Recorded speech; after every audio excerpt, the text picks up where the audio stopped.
हाय, स्वागत है आपका चैनल में। और आज बात करते हैं कि जो how important is physical infrastructure to for your college education, और उसको कितनी प्रायोरिटी दी जाए, कितनी वेटेज दी जाए। देखिए, वी ऑलवेज से, और जब हम बात से बात निकाल रहे होते हैं, कॉलेज का इंफ्रा बहुत अच्छा है, बिल्कुल। तो व्हेन वी से कॉलेज का इंफ्रा बहुत अच्छा है, इट इज़ दी, देखिए जैसे गुड स्टूडेंट कंपनी मैं हमेशा कहता हूँ is the priority one, quality of the faculty, experience of the faculty, alumni base of the institute, कितने पुराने इंस्टीट्यूट है उसके हिसाब से उसका एलुमनाई बेस होगा, because that actually helps lot in placements. So these are the core things. Even location matters, how the food habits, and so does the overall infra. अब ना overall infrastructure में again there are different components. ठीक है, एक होता है देखिए basic infra, which means do we have a comfortable classrooms, do we have, अगर हम हॉस्टल वाले रेजिडेंशियल कैंपस की बात कर रहे हैं, comfortable hostels, good quality food. तो when we say we have a right infrastructure, we are talking about this things. फिर मॉडर्न क्लासरूम्स, उसमें प्रोजेक्टर स्क्रीन्स एंड वो जो मॉडर्न बोर्ड आते हैं, वो सब पढ़ाने के लेटेस्ट तरीके, stepped up sitting etcetera etcetera, वो सब है कि नहीं. मतलब जो लेटेस्ट फैसिलिटीज़ अवेलेबल हैं फॉर बेस्ट टीचिंग, वो बिल्कुल होना चाहिए. बट फिर उसके बाद आता है क्या कैंपस के अंदर फुटबॉल ग्राउंड है. लोग ना ये एक्सपेक्ट करते हैं, सर मैंने फ़लाना देखा है वहाँ स्विमिंग पूल है, हमने फ़लाना क्या कॉलेज देखा है वहाँ पर एक्चुअल स्विमिंग पूल है, वहाँ पर एक्चुअल बैडमिंटन कोर्ट्स हैं, टेबल टेनिस कोर्ट्स हैं. नाउ मैं क्वेश्चन हमेशा आता हूँ कि अच्छा ये बता दो उसको इस्तेमाल कितना करते हैं. और जो आपका बच्चा है वो क्या वो बैडमिंटन फ्रीक है, अब वो 17 साल का हो गया, आज तक वो कितनी बार अपने नियर बाय बैडमिंटन एकेडमी में, स्पोर्ट्स कॉम्प्लेक्स में या पार्क में जाके बैडमिंटन खेलता है, टेबल टेनिस खेलता है, स्विमिंग करता है, जो अचानक ही सारे काम उस कॉलेज में करने हैं.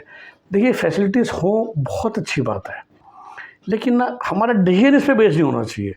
हमारा decision fair group that we are going to get off the students, experience and quality faculty, alumni base, placement records, teaching records, research records. जैसा मैंने कहा, ज़्यादा जोर on basic infrastructure, basic teaching facilities, basic classroom quality, basic hostel quality पे होना चाहिए. And then अगर ये सब मैच कर रहे हैं, definitely a better infrastructure is a bonus. वो सोने पे सुहागा हो सकता है, उसको प्लीज़ सोना मत बना लीजिए. क्योंकि मुझे हैरानी ये होती है जब स्टूडेंट मुझसे पूछते हैं ना सर ये वर्सेस ये, तो वो जो दूसरी ऑप्शन होती है ना कि मतलब ठीक है एक तरफ आप बात कर रहे हो जेपी नोएडा, और जो उन्हें दूसरा नाम लिया ना, वो नाम वो है कि जिसमें मतलब आधे उससे आधे मेरिट के बच्चे जाते हैं, जस्ट बिकॉज दोनों के दोनों नोएडा, ग्रेटर नोएडा की उसमें हैं.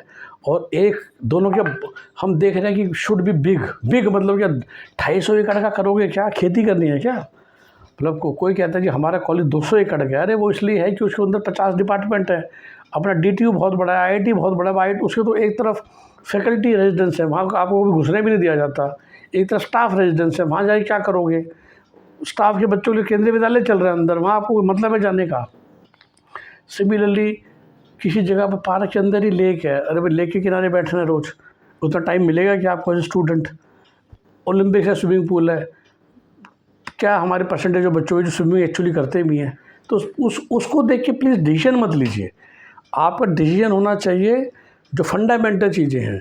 तो एक ग्रेट फिज़िकल इंफ्रास्ट्रक्चर जो ये सब है ताम झाम जिसको मैं बोलूँगा, swimming pool, basketball courts, indoor state sports court, outdoor में आ जाओ तो फुटबॉल ग्राउंड, क्रिकेट ग्राउंड, उसके बाद शूटिंग रेंज, और ये सब जो चीज़ें हैं ना, ये सिर्फ़ और सिर्फ बेस के ऊपर एक एडिशनल वैल्यू हो सकती है. और आपको मिल रहा है वो सेम क्वालिटी और साथ में ये मिल रहा है तो कोई दिक्कत नहीं. तो when DTU is also giving you so many options, if Shriram college of commerce is giving you, IIT Delhi is giving you, very good. क्योंकि पर आप IIT दिल्ली के इसलिए जा रहे हो कि वहाँ पर बैडमिंटन कोर्ट है, स्विमिंग पूल है, नहीं जा रहे ना.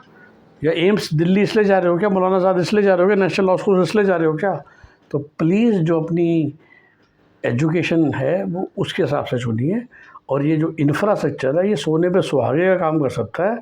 इसको डिसीजन मेकिंग मैट्रिक्स के अंदर मेन कंपोनेंट प्लीज़ मत बनाइए. ठीक है, ये आप सबके लिए सलाह है. पसंद आई आपको 2026 एडमिशन प्रोसेस के लिए, सोच समझ के लीजिए. बच्चे का पूरा भविष्य उस पर डिपेंड करता है. और इसी तरह से देखिए, कॉमन नॉलेज मैं आपको देने की कोशिश करता हूँ जो ज़िंदगी में मैंने सीखा है। कभी अगर आपका फ़ोन आता है, आप अपने बच्चे के बारे में looking at your current circumstances आप बात करना चाहते हो, that's why we always say that is a paid consultation services, क्योंकि वो एक बच्चे पे आधा पौना घंटा 1 घंटा लगता है। ये 5-10 मिनट की वीडियोज़ मैं अपने फ्री टाइम में आपके लिए बना देता हूँ। होप ये आपको हेल्प करे। आप इनको अगर शेयर करेंगे, वीडियोज़ को लाइक करेंगे, सो 2 से लोगों तक भी पहुँचेंगे, उनके पास भी उनके बेसिक डाउट्स है ये क्लियर हो जाएंगे। हमारी पेड कंसल्टेशन सर्विस चाहिए तो you need to call us on 9643362320। Bye bye, take care.